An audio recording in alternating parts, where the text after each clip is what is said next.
Hey, it's Lee for On Your Marks Wrestling, and I'm here with a Smackdown review for May 15th, 2018. It starts with a tiny little recap of the AJ versus Nakamura feud.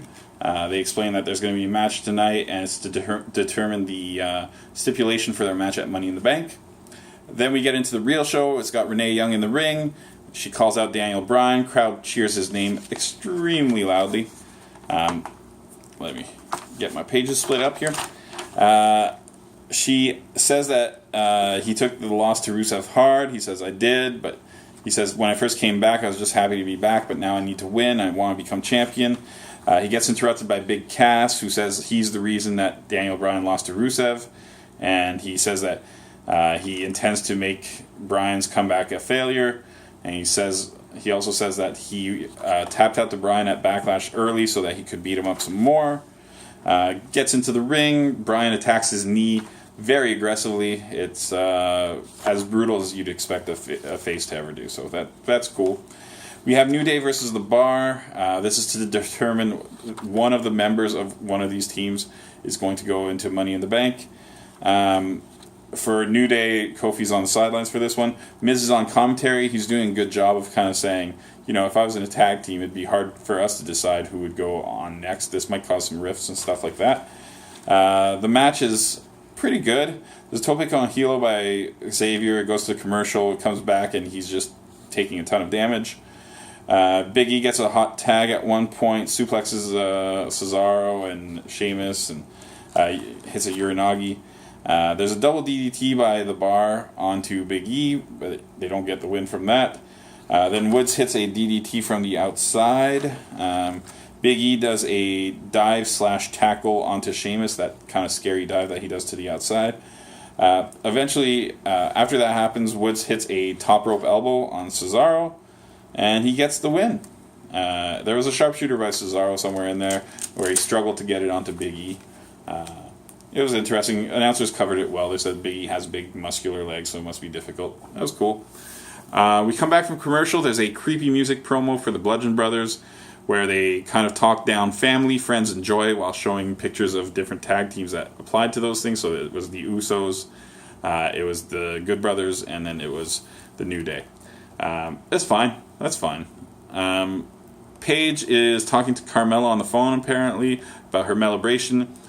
In come the former members of Absolution, so you got Mandy Rose and Sonya Deville. Mandy Rose thought she was in the Money in the Bank match, but she says, no, last week wasn't a qualifier, but this week I'll give you a qualifier against Becky Lynch. And then she says the same thing to Sonya Deville, so it reveals that they're facing each other in this match. Renee Young is backstage with AJ Styles, asks him which stipulation he'll pick. He kind of goes ridiculous and starts saying dumb things.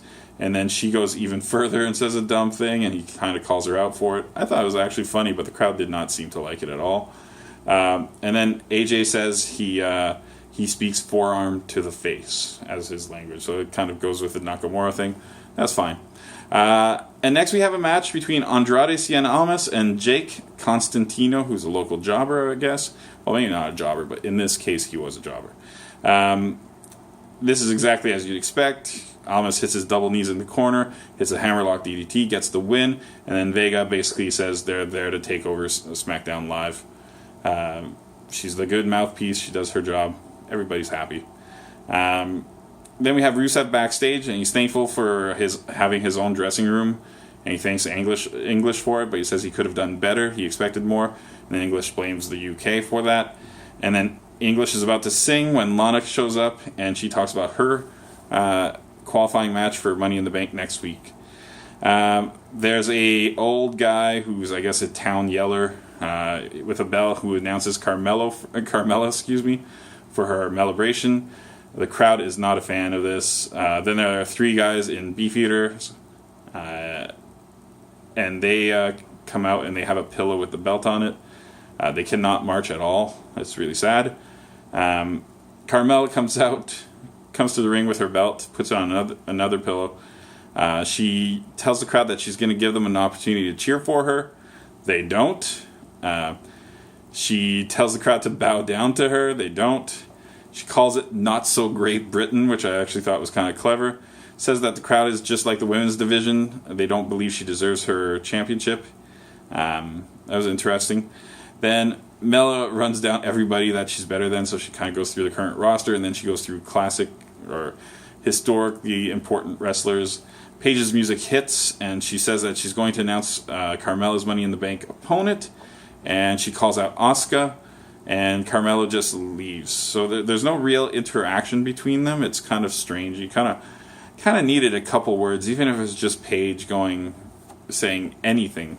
It just felt a little weird. Renee is backstage with Shinsuke Nakamura, asks him about what he thinks of his chances against AJ Styles. He says he says he doesn't know what that word is. Then she says something about his possibilities, and he makes her repeat it, or he says basically, I don't understand. And he says, I know what possibility is, but you're using the wrong words. What you mean is certainty. And he says he'll knee AJ in the face, so much so that he'll essentially ruin his face. It was interesting, kind of violent imagery, but it was good.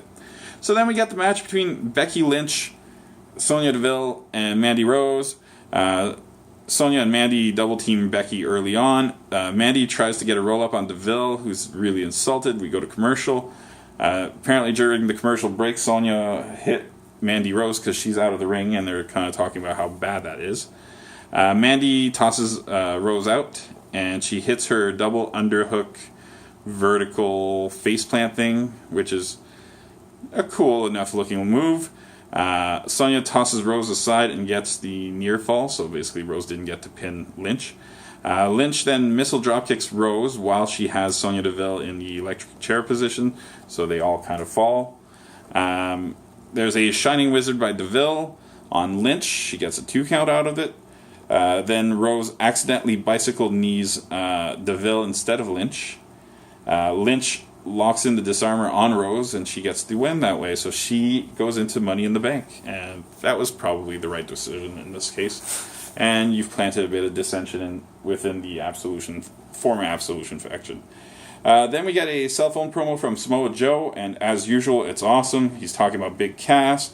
He's talking about ambition. He's saying ambition has landed Cass in front of Joe, and that's bad news for him. Says the only big thing about Cass is his mouth. And he says that guys like him always come up short, which is kind of a clever wordplay. And now we get the match between AJ Styles and Shinsuke Nakamura. A remarkably clean match, I would say. There's a flying forearm to the outside by AJ Styles. This is kind of a greatest hits thing. I'll mention a few things. Styles goes for his sliding knee from the apron, but Nakamura actually kicks him. It looked pretty cool. There's a really, really good side kick by Nakamura. It looked better than usual, where he just kind of jumps and does a side kick. It was awesome. There's a forearm to a down Nakamura, kind of a classic move. There's a face plant on Nakamura, where he gets a near fall out of it. Nakamura hits landslide for a near fall. Nakamura misses a knee lift, but manages to kick Styles' legs out and then hit the knee lift shortly after. There's a knee from the second turnbuckle to Styles on the apron. So basically they're both on the apron, and Nakamura just goes up on the turnbuckle and knees him. That looked cool. There's an attempted Kinshasa into an attempted Styles clash into Ushigoroshi by Styles. Then Nakamura gets a heel kick on another Kinshasa attempt from Styles. Then Nakamura, at one point, Styles goes for his forearm, phenomenal forearm.